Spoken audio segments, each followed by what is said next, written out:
교과 해설 방송 말씀의 자리에 오신 성도 여러분 반갑습니다. 이번 주에는 2026년 제3기 고린도전후서 교과의 제4가를 교회 안의 죄라는 제목으로 함께 묵상합니다.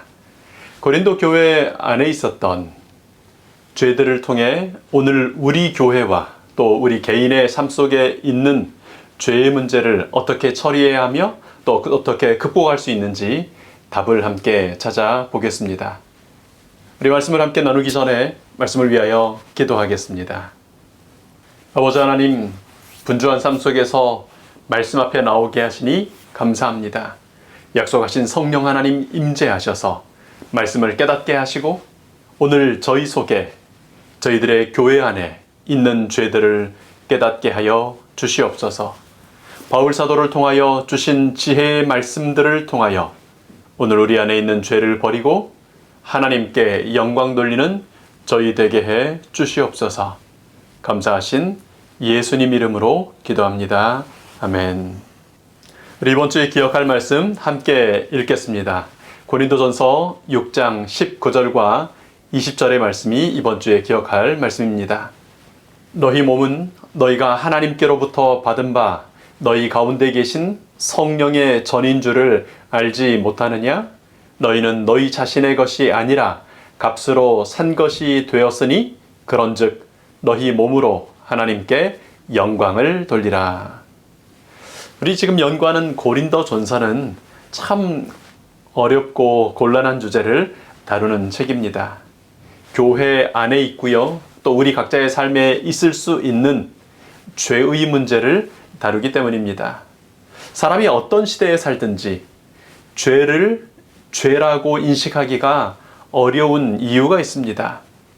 사탄은 죄를 그 시대에 아주 익숙한 문화 속에 녹여서 우리에게 접근하기 때문입니다. 그 시대의 대부분의 사람들이 그렇게 사는 것이 당연하다고 생각하는 표준이 그 시대의 문화 속에 녹아있기 때문에 이제 그 문화를 통해 오는 그것이 죄라거나 잘못됐다는 생각을 하기가 어려울 수 있는 것입니다. 여러분, 믿음의 조상 아브라함이요, 또 메시아의 조상이 되었던 다윗이요, 첩을 가졌었습니다. 지금 21세기 우리 시대의 시각으로 볼 때 도덕적인 지도자, 신앙 지도자가 자기 부인 외에 첩을 가진다는 것은 상상하기 어려운 일입니다. 그런데 그 당시의 문화에서는 여러 명의 부인을 갖거나 혹은 첩을 가지는 것이 그렇게 문제가 되지 않는 자연스럽게 받아들여지는 일이었습니다. 그래서 다윗도 범죄로 얻은 밧세바 외에도 당시에는 합법적이라고 생각되었던 여러 명의 부인들을 두었던 것입니다. 오늘 우리 교과는 이제 이런 이야기로 시작합니다. 인간의 뇌는 스펀지와 같아서 감각을 통해 들어오는 모든 것을 저장한다. 우리는 그 대부분을 인식하지 못할 수도 있다. 그러나 그 정보들은 여전히 남아 우리의 생각과 감정, 행동에 어느 정도 영향을 미친다. 그리스도인조차 주변의 나쁜 것에 영향을 받는 이유가 여기 있다. 우리가 그 대부분을 의식하지도 못할지라도 뇌는 일단 들어오는 그 정보들을 계속해서 저장한다는 것입니다. 이렇게 축적되는 정보들에 의해 익숙해지는 것에는 엄청난 힘이 있습니다. 고린도의 교회는 고린도라고 하는 우상 숭배가 보편화된 부유한 항구 도시였던 그 고린도의 문화를 날마다 보고 또 듣고 접하는 그런 문화 환경 속에 있었던 교회였습니다. 우리 지난주에 교과 공부에서 살폈던 파벌 싸움에 이어서 이제 성적인 부도덕과 소송 혹은 성매매와 결혼 문제들, 이런 문제들을 가졌던 고린도 교회에 보낸 권면을 통하여 어쩌면 21세기의 고린도라고 말할 수 있는 이 시대에 사는 우리들에게 주시는 하나님의 교훈들을 함께 묵상하겠습니다.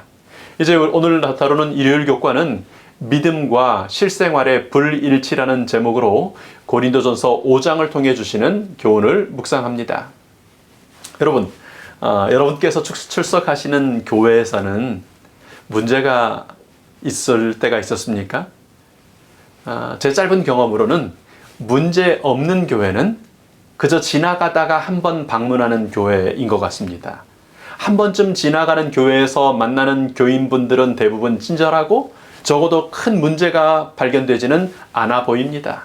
그런데 어떤 교회든 오래 출석하면서 또 그 교회의 사역에 깊이 관여되기 시작하면 온갖 인간적인 약점들과 문제들을 보게 됩니다. 이런 교회는 되지 말아야 한다라는 그 모델이 고린도 교회였던 것 같습니다.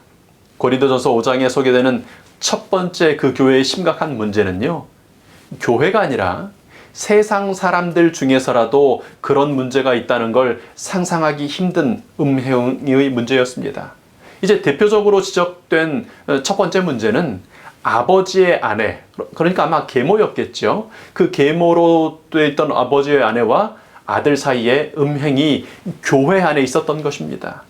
세상에 다양한 사람들이 있기 때문에 한 사람이 어떤 비윤리적이고 충격적인 행동을 벌일 수도 있습니다.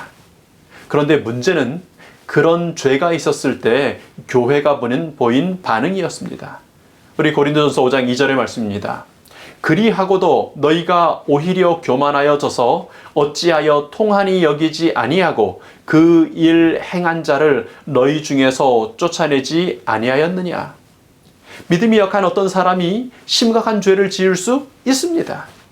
그런데 문제는 교회 전체가 그 죄에 대하여 슬프게 여기지 않고 통한이 여기지 않고 그 죄 지은 사람에 대한 적절한 조치를 취하지 않았다고 하는 것이 문제였던 것입니다. 6절에는 너희의 자랑하는 것이 옳지 않도다라고 지적합니다. 계모와의 근친상간을 했으면 회개하지 않고 지나가는 것입니다. 그런데 교회는 그 죄를 심각하게 여기고 잘못됐다고 정죄하고 또 지적하지도 않았습니다. 더군다나 그런 음란한 죄에 대하여 자랑하기까지 합니다. 바울은 계모를 범한 이런 죄는 세상에서도 흔히 있는 죄가 아닌 심각한 것이라고 지적합니다. 그런데 교회마저, 하나님의 교회마저 그것을 심각하게 느끼고 죄를 지적하는 대신에 방관한 것입니다. 당사자는 당당하게 교회에 출석하고요, 신앙한다고 하고요, 오히려 그가 죄 지은 것을 은근히 자랑하기까지 된 것입니다. 여러분, 왜 이렇게까지 됐을까요? 죄를 지은 그 사람이나 교회는 똑같은 모양은 아니겠지만 당시 고린도에서 흔히 이루어졌던 성적인 범죄들을 자주 듣고 익숙해져서 이런 죄에 대하여 이제 그렇게 심각하게 느끼지 않게 되었을 수 있습니다. 여러분, 생각해 보면 무슨 이런 교회가 있을까 싶습니다.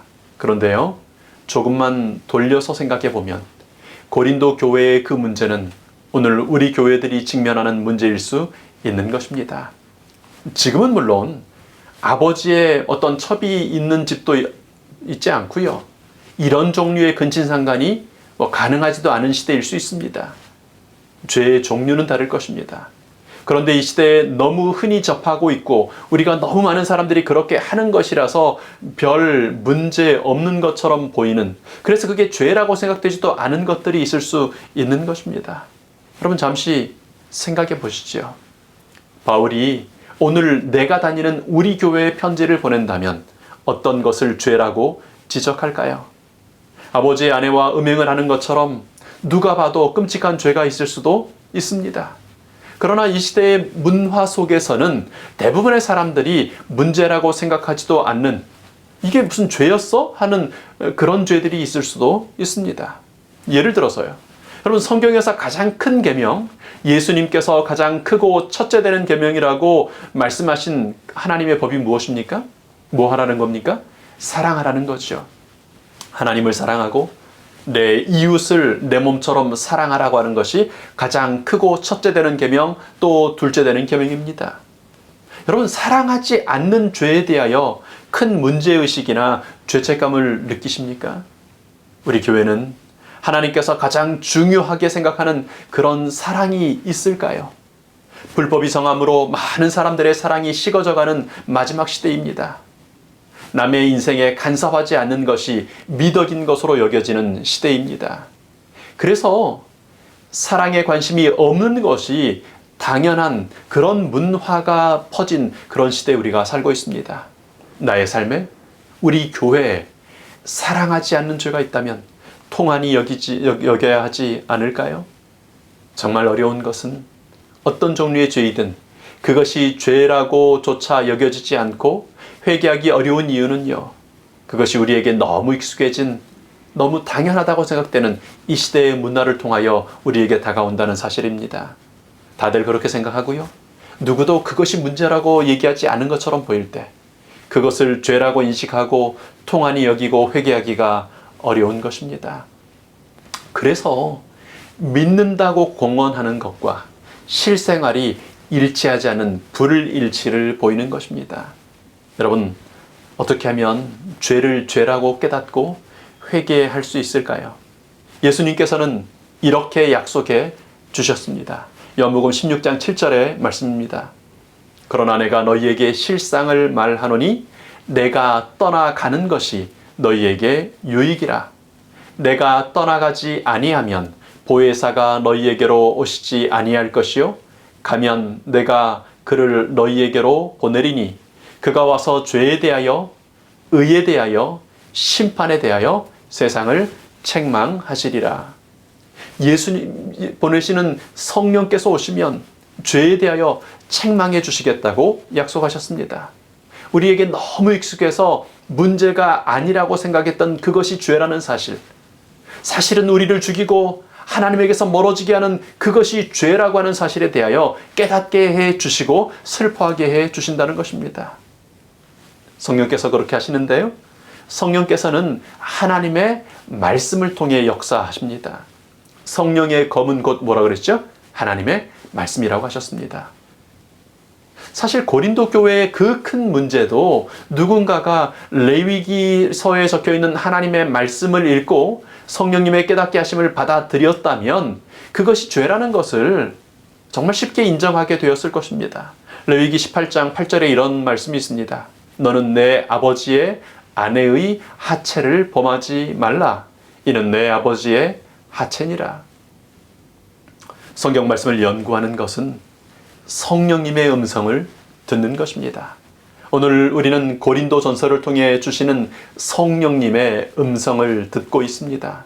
이번 한 주를 사시면서 내 삶에 있는 죄, 우리 교회에 있는 죄가 무엇일까 말씀에 비추어 생각해 보시기 바랍니다. 성령님께 여쭈시기 바랍니다. 성령님을 구하시기 바랍니다. 성령 하나님, 저의 죄, 우리의 죄를 보여주십시오.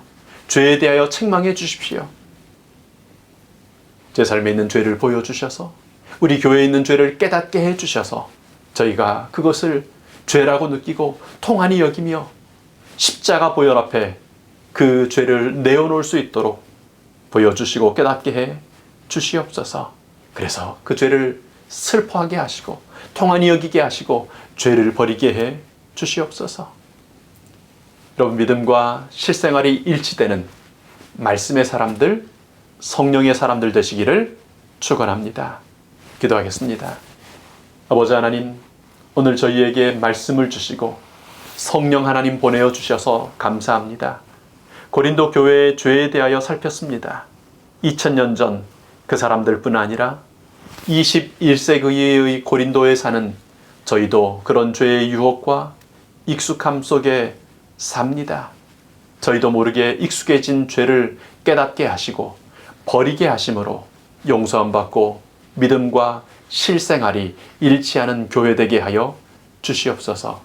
감사하신 예수님 이름으로 기도합니다. 아멘.